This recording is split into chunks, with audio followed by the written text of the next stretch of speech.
morning, my name is Laura and welcome to the Horse Riding Position Review video where we review riding positions from photos and videos that you've sent in. If you'd like to improve your riding and training, win more ribbons at your next horse show, or generally like other horsey related stuff, then you are in the right place and welcome. Today we have our guests as well, Randy. Hi Randy, how's it going? Hey everybody, it's so great to see you again. Randy Thompson has been coaching and certifying riding instructors for over 25 years. He is a horse industry legal consultant and expert witness and the founder of Jumping Instructors Network on Facebook. So if you haven't seen that, go head over there as well. And I'm Laura Kelland-May, Equestrian Canada Senior Judge, Hunter, Jumper, Equitation, and Hack, Senior Steward, and Competition Coach Specialist, High Performance Training Hunter Jumper. So I want to review a question that somebody had. This is a really important question. This is from Bettina and Anthony. They sent me an email, and first of all, thank you for sending this in and asking this question. Thank you so much, Bettina and Anthony. Their email is, "Hello, I really enjoy watching your videos. They are very informative. I'm age, and on my bucket list is to do a hunter under saddle and a hunter jumper show. There has been comments made at my barn that the judges are looking for more of the head down like a Western pleasure instead of head up. Can you please tell me if you agree or disagree with that?" So I would like to say right off the bat that there's a difference between hunter under saddle and a hack. And Brandy, would you like to make some comments on that? Yes, I would say where this is happening is a common thing that happens anywhere in the world, and that is you've got your local level competitions that are heavily influenced by the breed shows. For example, if you're in an area where they're showing a lot of the quarter horse classes or the paint or the pinto or any of those styles of breeds, what you'll find is that the judges in the open shows especially will have a tendency to place horses that they're accustomed to seeing in the breed shows, whose tendency at this time is to drop their poll lower than their shoulders. That's not happening in the rated. I assume we're talking hunter jumper here. Yeah. Well, they're saying hunter under saddle and hunter jumper shows. So yeah. Well, at the regular shows, from this D on up, I would say that you're not going to find horses winning with their poles below the. Once the poles drop below the shoulders, the horse goes out of balance, and nobody wants to ride a horse up to a fence that's out of balance. Yeah. So I think also you have to understand where the history of the hunters and the hunter under saddle is from. So the hunter under saddle is way back from when they rode to the hounds, and a hunter under saddle had to be a comfortable horse to get from point A to point B.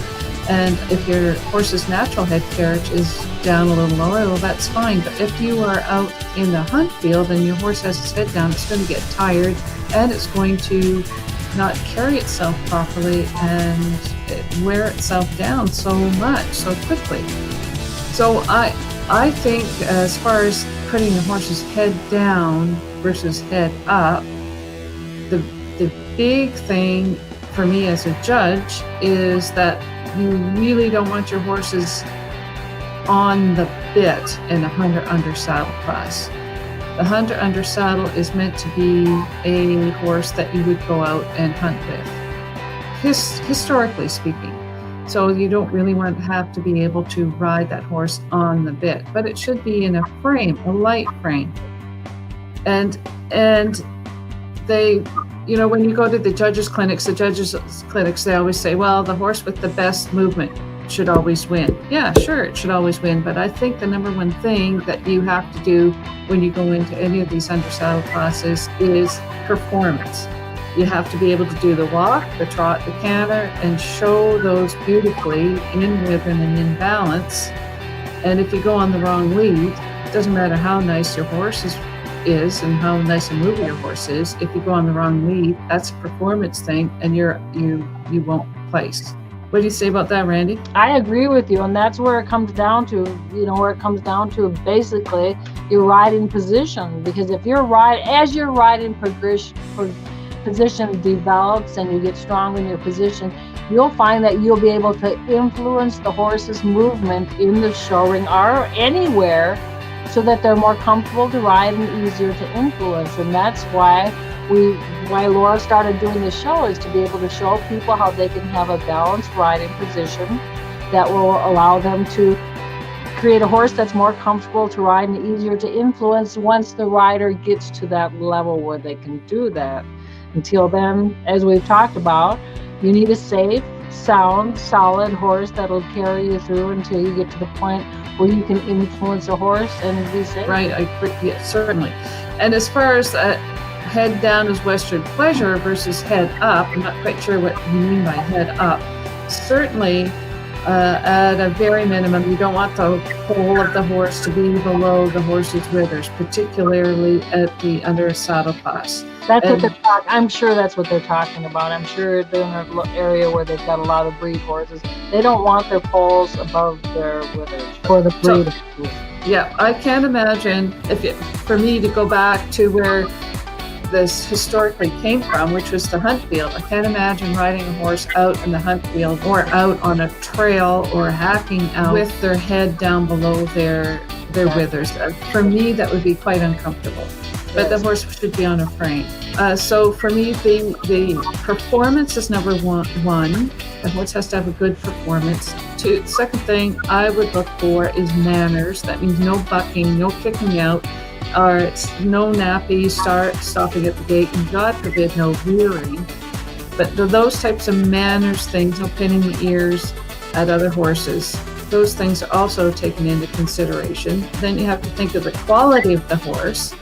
And depending on the level of the show, if you're at a circuit show down in Wellington, the quality of your horse is going to be different. If you're showing at a training show at your stable, it's going to be a bit different. So it's the quality of the horse. It's appropriate for the level of the show that you're in, and it has to have good movement.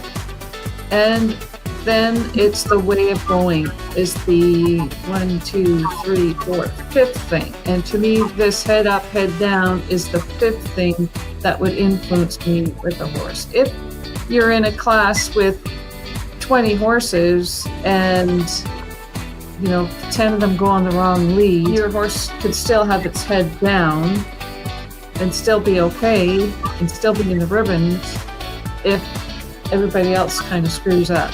But if I could add something to that, something that goes along when people are competing and they're doing the heads down thing, we'll use that term, which is, as I said, very typical of what's winning in the breed shows right now.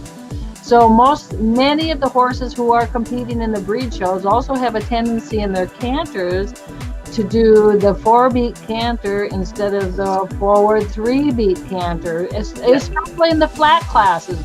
So they'll come into the flat class, of a hunter. So if you were judging a under saddle class and a horse was doing the 4-beat canter, what would you do? It would depend on the quality of the other horses, because I've had that happen before. So I was at, because I'm big on the 4-beat canter thing. So I was judging a show, and it was a nice class. There were maybe 15 or 20 horses, but the best horse in the horse, you're talking about pleasure class. So it has to be, which horse would I want to take on the trail? And, there were horses, and they were horses running too fast, and there were horses flipping their heads. And there was this Palomino just quietly, kind of almost 4-beating his way around. And you know what? 4-beating his way around. I love it. Yeah, you hate to say, oh my God, they're 4-beating. I hate it. But the barrel, others couldn't even do a 3-beat canter. It was one of those things. I had to choose that horse over the others simply because it was the best horse in the class consistently. Exactly. And it's because you kind of have a checklist that you go through. And that is the way of going. That's kind of at the bottom, because you have your performances, wrong lead. You have to cross them right up. A horse kicks out at something. You have to cross them right up. if it's not suitable for the level that you have to cross that one off, and if it's got bad movements. So it's that way of going. And then thinking about that show, because it was an open show. Right. So most of the people who come there tend to go to just at this show, that type of show, go to the breed shows, that was a national champion. Exactly. Oh, so right. So as far as the Western pleasure, head down versus head up, there are other things that are considered before you get to head down versus head up. The horse should not have its head below the withers. So I do have a picture here. I think it's this one. The pole should not go below the withers. But what's that? The pole. But again, that's different. If you're competing at the local level shows, it's acceptable to do the quarter horse thing. Like, this is not a quarter horse show. Just a minute now. Yeah. Yes, exactly. So how do I get rid of this now? Okay. And there's nothing wrong with quarter horse shows. Let us restate that. It's just a different thing. They don't ride their horses in the same balance. It's just different. And I'm sure, that they do. So here is Kelly Farmer in Baltimore top. She's getting ready. She's trotting in. And this is her coming into the ring to start her round. And you can see that the horse is moving forward. It's round. It's not on the bit, but it is round and in a frame. I would say its head is down, but it's not lower than the withers. Pole's not lower than the withers. And it's just relaxing going forward. What's your first impression when you see this horse coming in? And I agree with you. I think the photo makes the horse look a little heavy on the forehand, but here's one thing for those of you who are watching that judges unconsciously or consciously look at, and that is at the trot if that horse is tracking up. So you'll see this horse, his inside front foot, the back foot is clearly going to step into that footprint, are in front of it. Now what this does to you, you want to draw that in there? What that does to you when you're competing is when a horse is doing that, they're actually using their backs, and most of the time they're in balance, but it gives them that soft, springy gait that the judges like to see, where the horse is swinging from their hips and shoulders. Yeah, exactly. And while we're talking about this, I want to also comment on undersaddle versus hack versus pleasure versus road hack versus equitation. They are all different. Sounds like I got a squeaky mic this morning. Well, you could. And again, she's talking about the hunter jumper world right now. The hunter world, equitation. Exactly. So they are slightly different. So the undersaddle is the flat part of the hunter division. So usually 100 divisions has 3 over fences and 1 undersaddle class. So then you have the hacks. The hacks are pleasure hack, road hack, show hack. But those are different than the undersaddle class. They ask for different things. They look for different things depending on which class you're in. Look at the specifications in your rule book, or if you are an organization that's hosting that show, they will have specifications for each of those classes. So take the time and look at what they are describing in their specifications. And road hack, and then you have the equitation class. And equitation is totally different than your undersaddle class and your hack classes. Equitation is on the rider. Hunter undersaddle is on the horse. Now, what about having head down versus head up in the equitation class? Well, I think if you're going in your equitation class, your riding is the thing that's being focused on. So if you go again, depending on the show that you are, it's going to be different if you go to the A shows versus a local in-house schooling show. So you have to remember about that. But you also have to know that your horse should be relaxed, moving forward in a relaxed fashion, even though you're in an equitation class. This is just so that you can see the difference, and this is going to be great because Randy's going to show this is an English junior hunter undersaddle. So this is a hunter undersaddle class. at a hunter jumper show, a recognized hunter jumper. And yeah, so you can see the jumps in the ring, and that kind of gives you an indication of what type of show it is, and that it's in a big coliseum. The horses are turned out, the manes and tails are braided, and they are getting ready to do their trot on this side. And this is going back to the difference between what's happening at the open shows in the hunter under saddle type of classes, or the, you know, whatever, and the recognized hunter equitation shows. It's a different balance. I think this was in, where were we in Pennsylvania, Randy? I think that's just where this is Harrisburg, right? Where the Maclays are. I can see the horses are moving forward, and the one thing you can tell that they're relaxed is because their tail is moving back and forth. You can see the horses' tails just kind of relaxing and moving back and forth, which is an important thing to notice. They are really moving out, aren't they? Yes. Lovely horses. I could watch these all day. It looks like it's in the fall. There's some pumpkins there. Now they're walking, though. They're going to canter. Where am I getting the audio?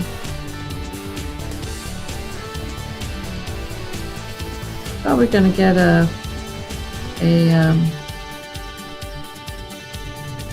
so they're asking for a canter now. Keep in mind what you're seeing here.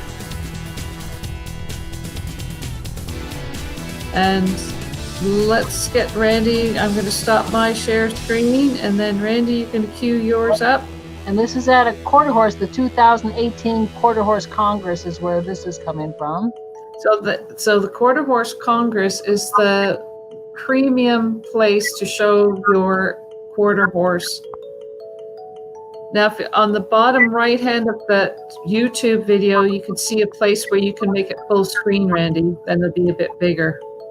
Yeah, that's it. There you go. All right. So this you can see is the hunter under saddle type of class for the trot, and the quarter horse, the breed shows, they've changed a lot, but you'll notice the pole is lower than the withers. That's the difference. It's quite a bit different than the hunter under saddle we just watched. This, yeah. I think they call this hunt seat. Yes, and many of the horses have fake tails. That's why they swing different. It's because they're tail extensions. And so this is the current style. These are the top horses in the country here. They are picking up the canter. Well, some of them are, it looks like. I think they're in the ring just before it starts even, I think. Yeah, I don't know. Huh. Yeah, because they're both going. Yeah, they're going in different directions. Let's see if I can go forward and see, because they oh no, there's judges in the ring. They're being judged.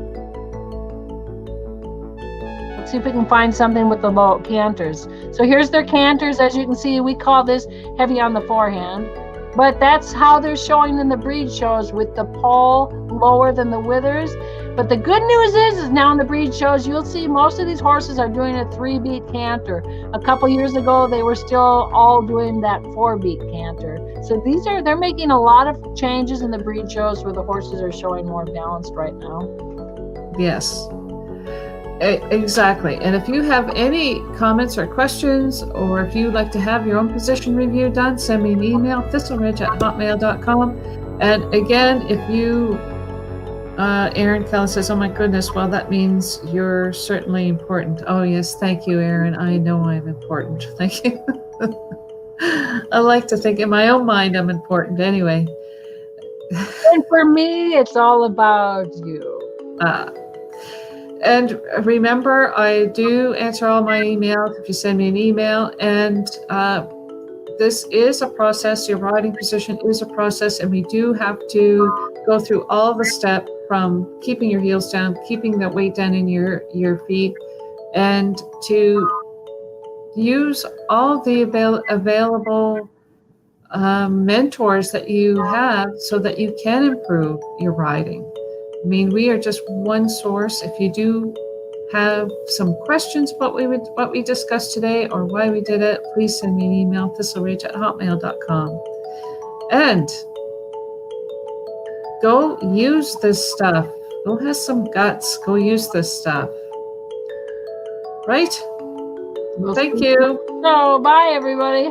Bye.